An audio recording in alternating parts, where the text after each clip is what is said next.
involved in kind of career development and kind of the interviewing process for a long time. I have a master's degree in HR, have spent a lot of time in recruiting, and spent a lot of time kind of just in the HR space. And one of the things that kind of has really intrigued me over time is just this concept of intergenerational relationships in the workplace.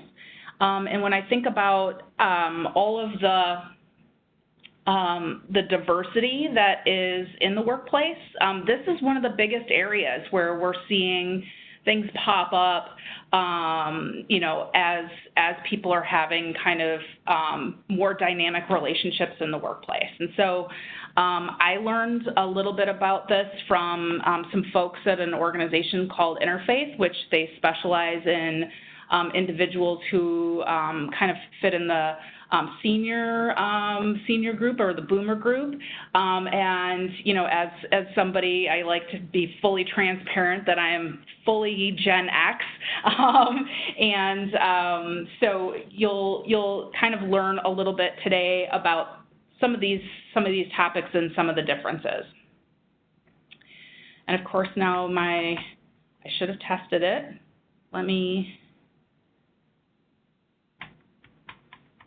All right, I'm trying to get the screen to advance. Could be good. Let's, oh, there we go. And let me see if I can get rid of these for everybody. Okay, there we go. So today we're going to just talk about the generations kind of by the numbers. We'll talk about some of the key characteristics of those generations, and then kind of one of the key concepts, and I think probably the golden nugget, I call it, takeaway, is really the key to, you know, especially interviewing across the generations, is really bridging the gap by finding commonalities between the different generations. So we'll talk about that. And then just some basic tips for interviewing, whether you're the person doing the hiring or you're the person who's interviewing for a role, and perhaps maybe this individual is younger than you are and they're a decision maker.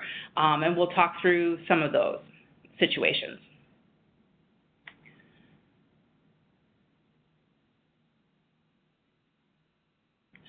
Okay, and now it's not advancing again. Interesting.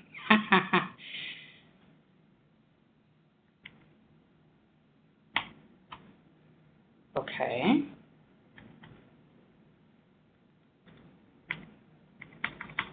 Daryl, it's not moving on your side, is it? It is not. It worked fine. We did test this, I promise, yesterday. Let me stop sharing and then share again and see if that helps us out a little bit.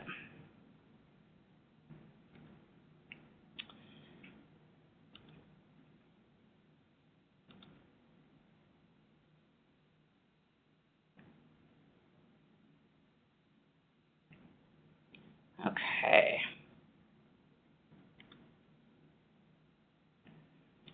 All right, so generations by the numbers.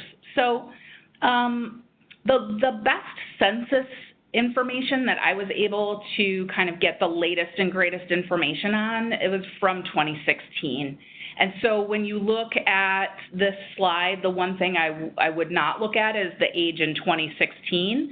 But what you'll want to do is just kind of take a peek and figure out, based on your years, the year of your birth, which generation you are. And so the next kind of question, and for those on the call, which generation are you?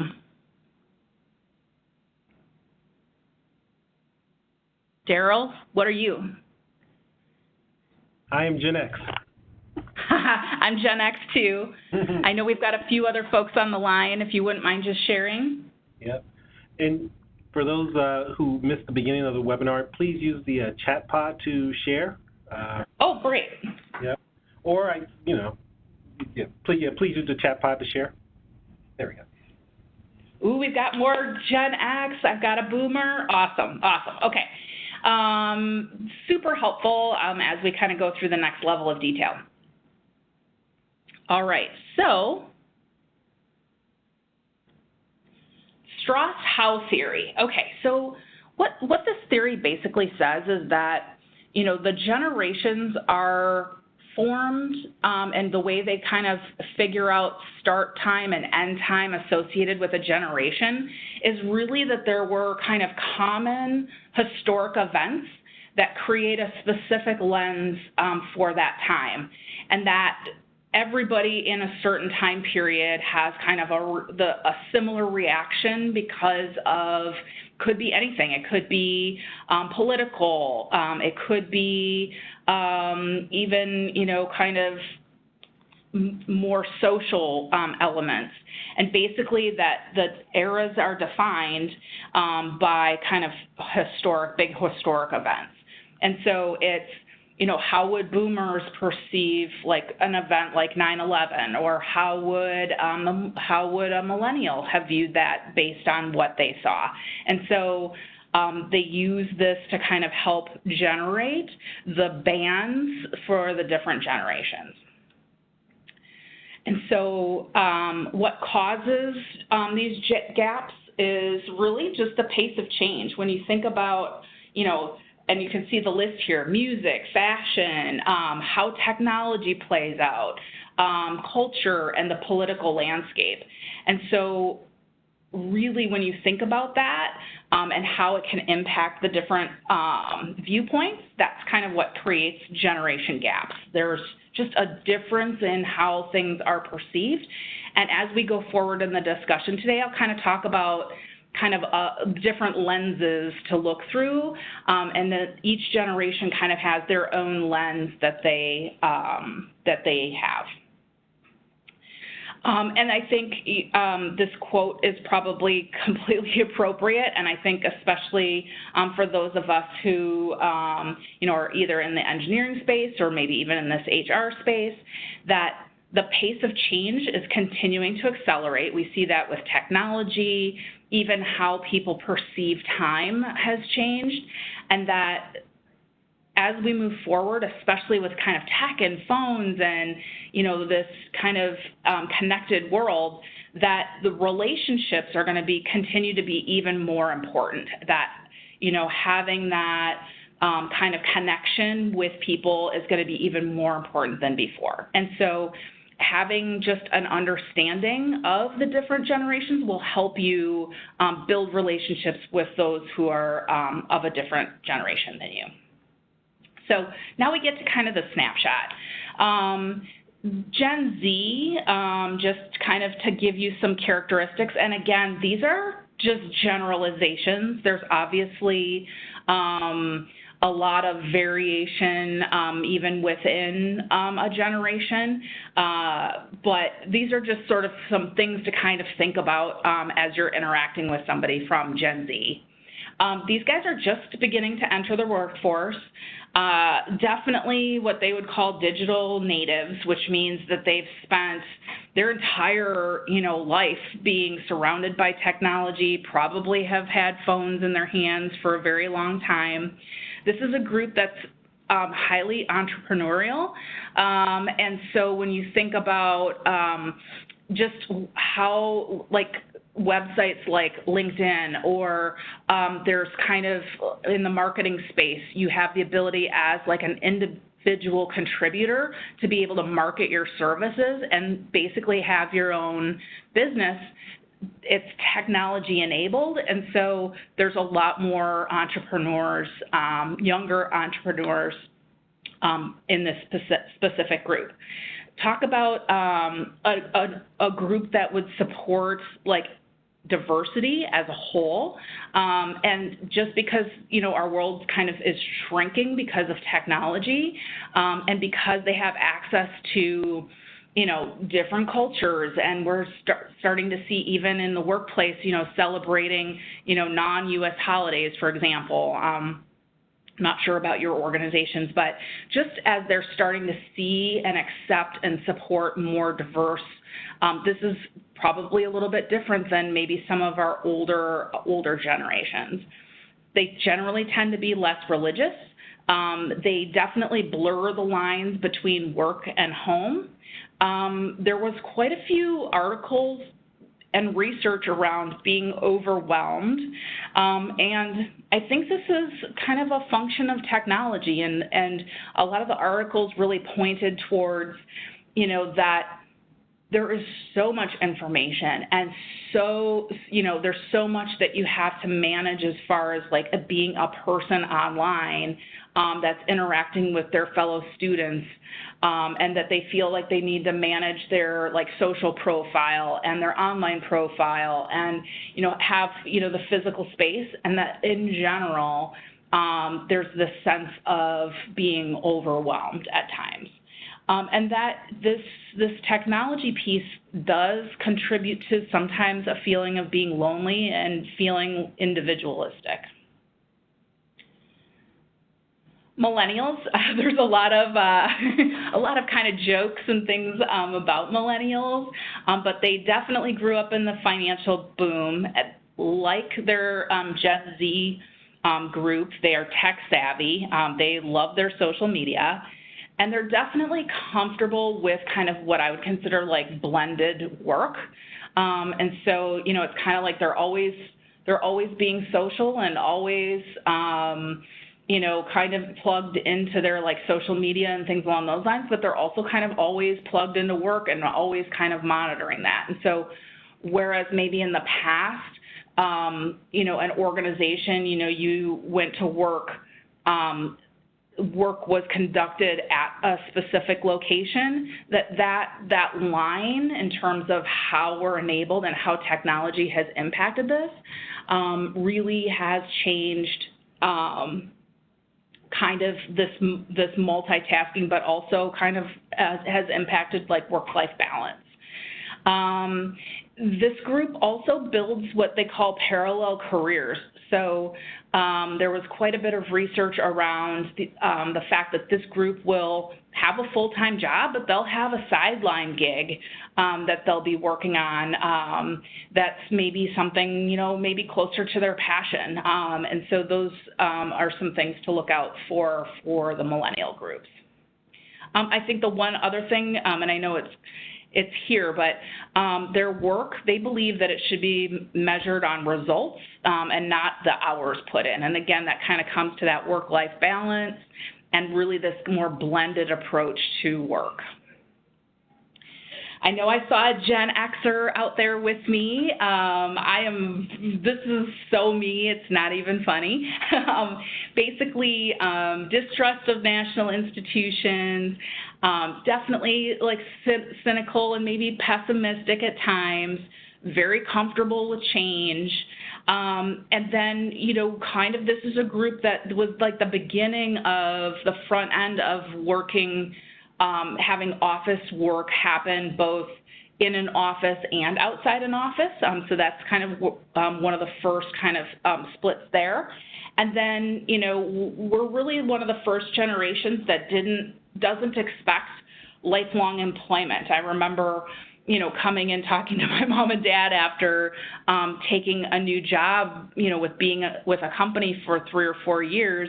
And to me, that seemed normal and expected for my generation, but certainly for, individuals that are maybe boomers or beyond, that type of scenario, wasn't the case, that you were employed by a single employer for a long period of time, and there was that sense of loyalty associated with your organization that might not happen today. And I would argue, like, as you look at the generations forward, like, there's less and less loyalty today, as they say, in that workplace.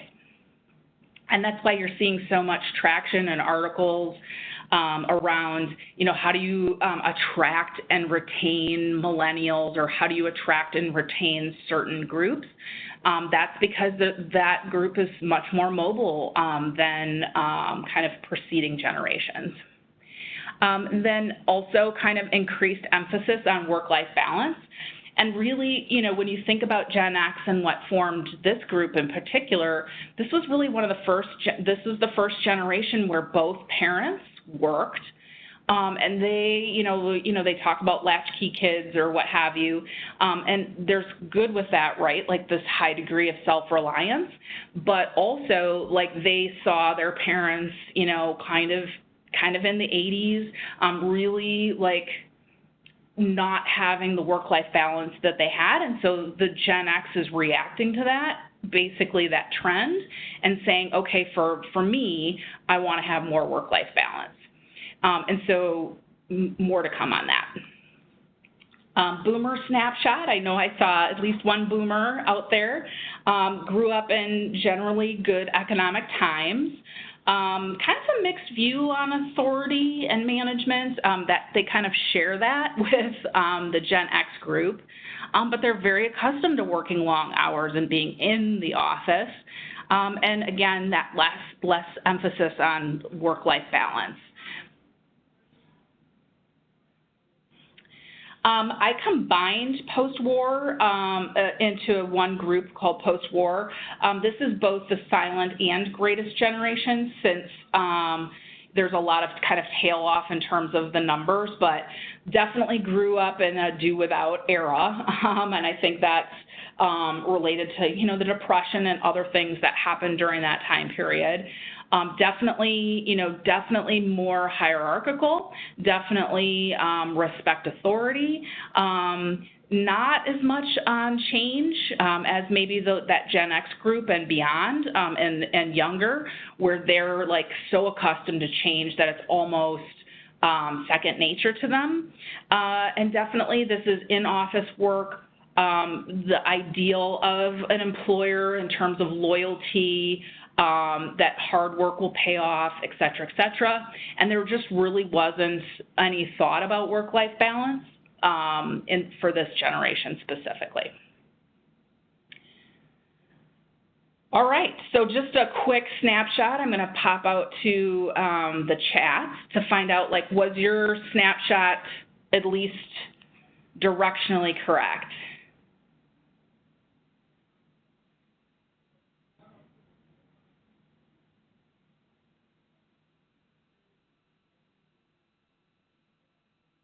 Not seeing anybody. Close. Okay. Thanks, Mark. I have somebody who says they're kind of on a cusp, and so there's kind of a blend of X and baby boomer. That makes a lot of sense.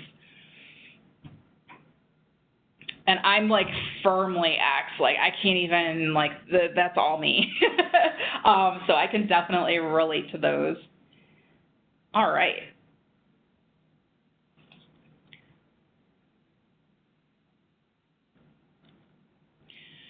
So how do we put this knowledge to work? And we talked a little bit earlier about putting on this generational lens.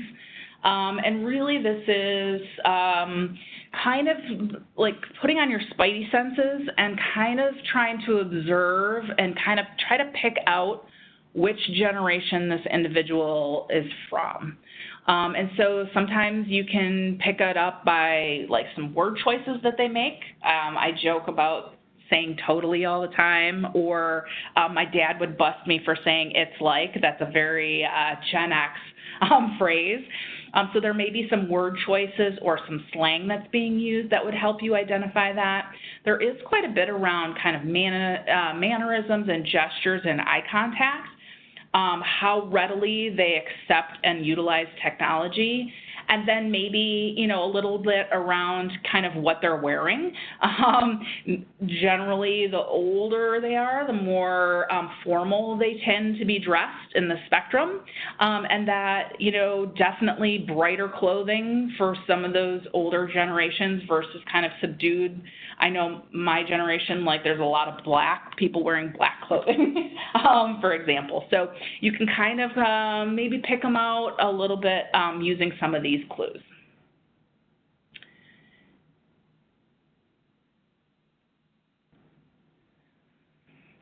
There are also some office clues, some decorations. You might be able to see kids and grandkids photos that might give you a clue. And certainly, just kind of thinking through some of those key criteria that I talked through that are kind of with those snapshots. their view on work-life balance or how they approach a project. We talked that there's some that are very independent and some that are more collaborative. So let's say we're going to go for an interview and we're going to try and put these principles to work. If you've got a millennial recruiter, here's some tips specifically for you. In general, millennials like to be collaborative. Definitely take a more positive tone. You want to kind of join them into your decision-making process, and they like kind of more storytelling approach.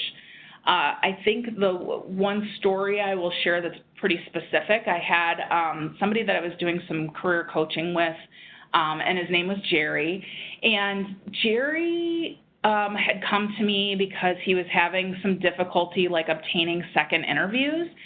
And what was interesting about my dialogue with him, we were really talking through kind of the situation and what had happened. And he said something like, well, the recruiter was my daughter's age. And I think when I heard that, and I said, so do you think it's possible that when you were interviewing that you had perhaps a little bit more of a condescending tone or a more authoritative tone that may not have resonated well with a millennial recruiter because they like to, feel like it's a part of a dialogue and a conversation. And so I only give you the specific example because, this really did come into play for him. And he actually did come back to me and say, I had to really think about that. It was kind of a hard lesson for me to think about, but I have to respect the fact that this particular recruiter was the decision maker in it, and that I was unaccustomed to having people younger than me in a position of authority or making decisions about me and my career. And so that was, kind of a big aha lesson for him. Continuing on with millennial recruiters, definitely talk, if you're, X and beyond, being able to just share, experience with technology or expressing that you're comfortable learning technology. Because one of the when you think about it, they're making assumptions about you, and you have to kind of proactively address those concerns as you're interviewing. And they're not big on being pressured into decisions. So, it's kind of, collaborate and discuss, and then really give them some time to kind of, think about it and mull over it and make some decisions. Whereas some generations, and an X per se, you just ask for the job. X recruiters, definitely more timeline driven, more functional than flashy. My mom will wear a lot of clothes from Chico's and things like that, and I'm definitely more in the traditional, right now I'm wearing black pants and black shirt, and probably too much information, but I thought you'd enjoy it. And then definitely kind of a no-nonsense group, very straightforward. They like to see homework and research completed, and definitely this is a group that you want to sell yourself. You want to kind of close a deal and say, what might be some of the barriers for me being hired, and how can I address those? And definitely, kind of this is a group that you would want to ask for the job. And this group definitely is bottom line driven. They like numbers, measures, and results. For a baby boomer recruiter, this is kind of they want to talk about family. It's a little bit more casual. It's a little bit of a less direct approach. You can build rapport by telling stories and using, I'm not sure how many people are familiar with car stories, but it's when you build some or prepare for an interview, and you can see you build your story that has a challenge, an action, and a result to the story, but you definitely taking kind of a storytelling approach will be very effective with this group, whereas maybe the X in comparison may say, they just want to hear like, and I saved the company XYZ money. So definitely more conversational, and definitely this is also a group that they would appreciate you asking for the job.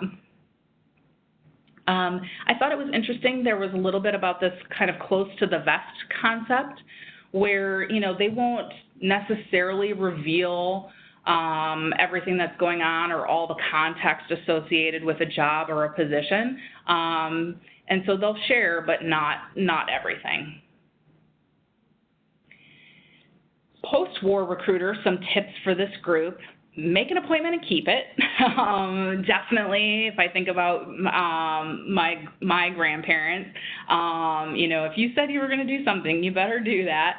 And definitely there's some kind of more protocols, you know, with the older generation, maybe a little bit more formality. Dressing a little bit more conservatively would be helpful. In general, they tend to be more linear in their thinking, and I think you know, that's just kind of a function of, you know, we're used to kind of all the dots connecting from a technology perspective, but they'll think about things in a more linear way.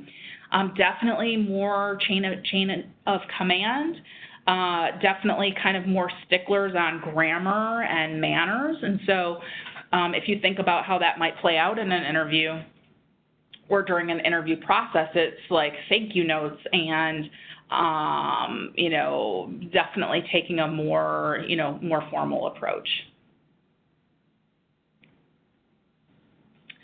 I wanted to include some interview tips that are like universally appreciated, and this is just an opportunity to share, you know, I can't even tell you how many interviews I've conducted, but it's a lot. But I think the keys are really being energetic and enthusiastic. I think being prepared, no matter, you know, what job you're interviewing for, understand the company, understand their business context, you know, looking at press releases, seeing posts in the media. I think even being prepared to talk about intergenerational relationships in the workplace. This is a hot topic for recruiters and particularly for HR because they're trying to manage a lot of these kind of differences between the generations. Don't be afraid to do your homework on the recruiter. There's the magical LinkedIn, so definitely go out there, find out who your recruiter is.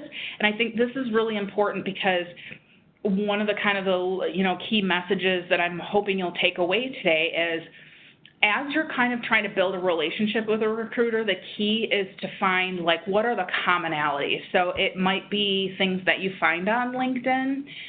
So it might be that you guys went to the same university, or you see that they're in the same, you know, group on LinkedIn, or maybe they follow some of the same, you know, companies that you're following that you can build kind of that first bridge in the relationship with. So definitely recommend using LinkedIn. Definitely tell them what you can do versus what you can't do.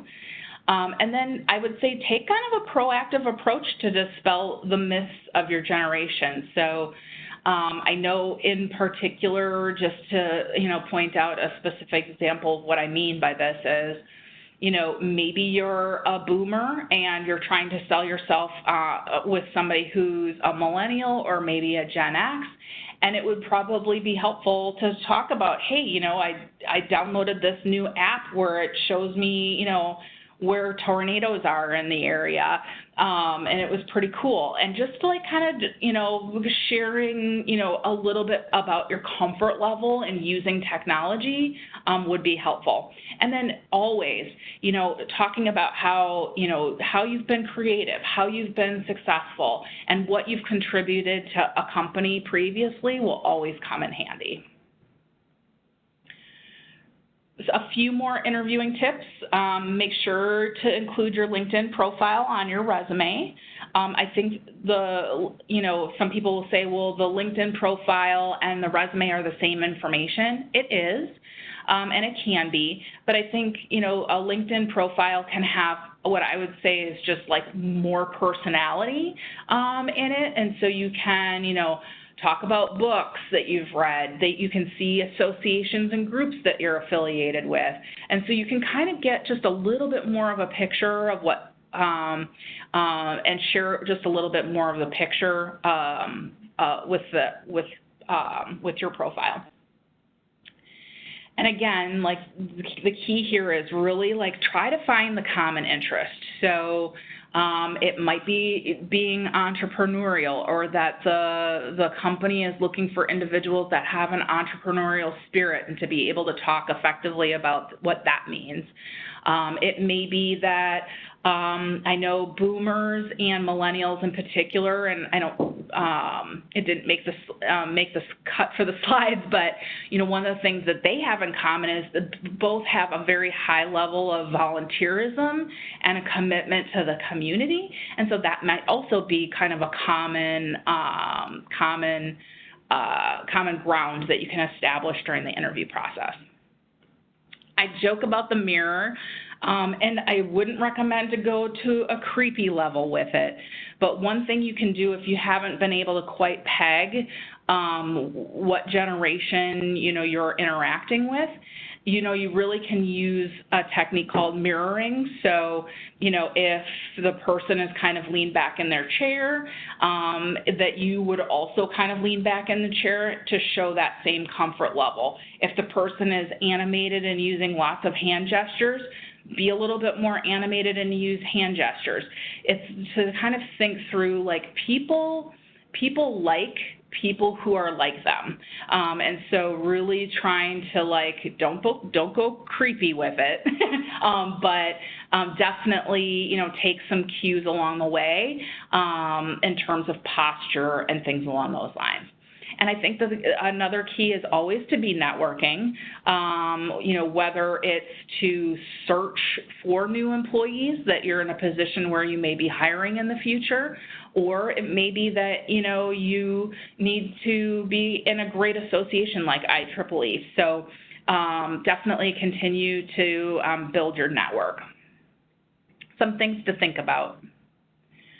One thing, that we hear, and I had originally built this deck and to be presented to kind of, an X to boomer kind of audience. But, we get this phrase called overqualified. And, as a recruiter, I think as a candidate, this phrase is like very frustrating. And so, I just kind of wanted to talk through this piece just a little bit. A lot of times, this overqualified word is kind of code for any of these following things. So it may be that they expect that you're out of the compensation range. The other thing is that, you've held more senior positions previously, and that they're worried that you'll think that the tasks are, kind of beneath you, that you have kind of title or position that is the equivalent of their role or of a manager, and that they might think you're going to get bored in the position and move on too quickly, meaning like the tasks are more kind of tactical maybe instead of strategic or something along those lines. So definitely want to kind of think through, if you're hearing something about being overqualified, or if you are actually saying the phrase somebody's overqualified, just really understand that this can be kind of a frustrating component because for some people it translates to you're too old. And so if you can be a little bit more specific if you're providing that feedback to a candidate, I think that's really, really helpful. Is there age discrimination? Yes. And, unfortunately, there are so many ways from like a company or recruiting perspective to kind of get around, the age discrimination issue. But, acknowledging what the real concerns are, that come with, an aging population that's in the workplace. So really thinking about, they're concerned about your health insurance costs. They're concerned about attendance and your pace. Are you able to kind of keep up with the position? And how you would fit into the organization, and how do you leverage technology? And so, I know that for this particular group, we're kind of have many generations represented, but anybody over 40 is considered protected class, and certainly, this is something that I do believe happens, unfortunately, in our workplaces, but these are the things that are usually kind of contributing to that thinking. And so, again, if there are ways that you can address those in the interview process, it can be helpful. So probably a little bit of a question from the team to the team. The Google, I love it. Yes. Mark, good example. I'm saying no problem instead of saying you're welcome. Exactly.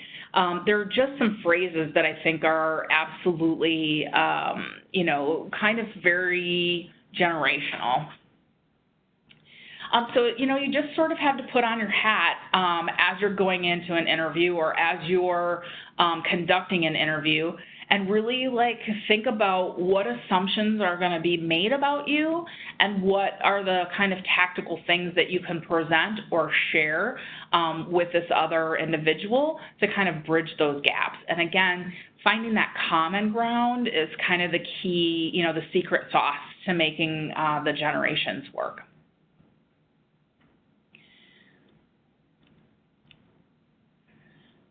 So, you put on your own hat what assumptions are being made about me, but then you've also got to say, okay, if the roles are reversed, what assumptions are you making about this other person? If they're younger, that, they can't have, the years of experience, or they don't really understand, my roles and responsibilities, and they might. And so really kind of thinking about what assumptions are being made about me, and then what assumptions am I making about somebody else, and really trying to put on that generational lens to kind of think through that.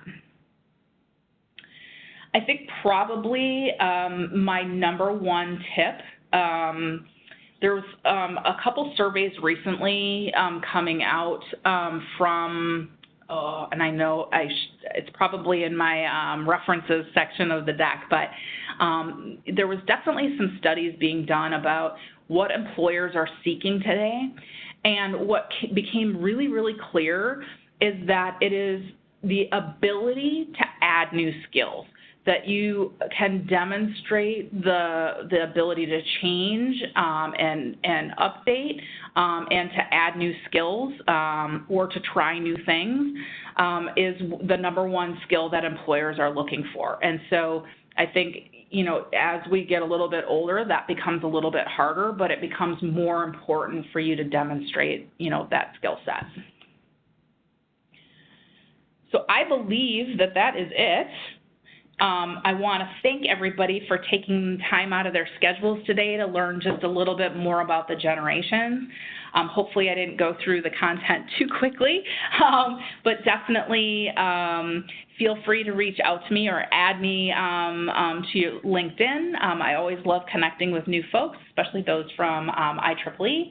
And certainly I would also be more than willing to share the deck with you if you would find the information helpful to have for yourself long term. Angela, thank you so much. I wanted to open it up just to see if anyone had any additional questions, to use the chat pod. Sure, absolutely. Use the chat pod. Please type them in. And while we're waiting to see if anybody has any questions, Angela, I do want to thank you for doing this webinar for IEEE USA. For those who don't know, the webinar is being recorded, and we will place it on our IEEE USA website probably either tomorrow or at the latest on Monday. And that is about it. Does anyone have any questions? Please use the chat pod. We'll give it a few more seconds.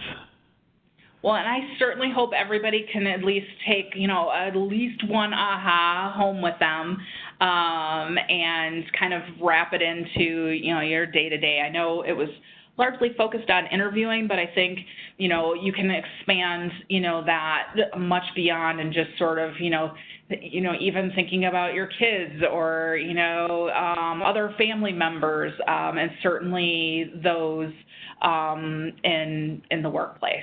So thank you so much for your time. I really appreciate it. And again, reach out. I would love to connect with everyone. All right, well, cool. Well, here, there's a final thank you from IEEE USA. I'm going to end the webinar because there are no questions. And Angela, we appreciate it very much. This is your second time doing this with us. Hope to have you back again soon, okay? Oh, I appreciate it. Have a good one. All right, see y'all later. Goodbye, everyone. Bye.